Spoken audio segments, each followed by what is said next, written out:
कई बार हम लोगों को किसी इवेंट को लेकर के दो डिसीजंस आते हैं। जब कोई घटनाएं हम लोगों के जीवन में घटती हैं तो दो तरह के विचार आते हैं और हम लोगों को एक जो डिसीजन होता है वो लगता है कि हम लोगों को अपने दिल से वो डिसीजन आ रहा है या जिसको बोला जाता है कि मन से आ रहा है, और एक जो डिसीजन होता है हम लोगों के अपने ब्रेन के हिसाब से होता है डिसीजन। तो अक्सर हम लोग कंफ्यूज होते हैं कि इन दोनों डिसीजन में किसको सेलेक्ट करें। तो उस कंडीशन में हम लोगों को कोशिश करना चाहिए कि अपने दिल की बात को सुनना चाहिए।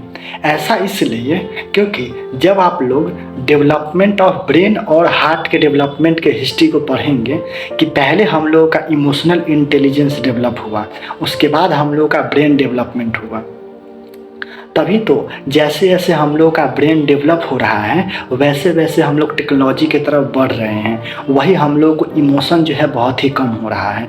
तो इमोशनल इंटेलिजेंस का जो काम होता है हम लोग के हार्ट करता है और वही हम लोग के जो टेक्नोलॉजी से रिलेटेड जो डेवलपमेंट होता है वो ब्रेन करते हैं।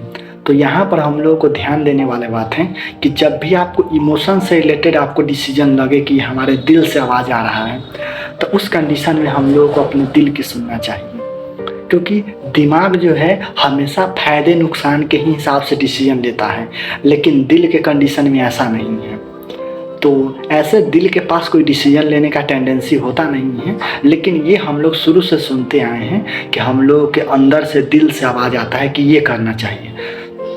तो उस कंडीशन में हम लोगों को अपने दिल का ही सुनना चाहिए, क्योंकि वही डिसीजन सही होता है।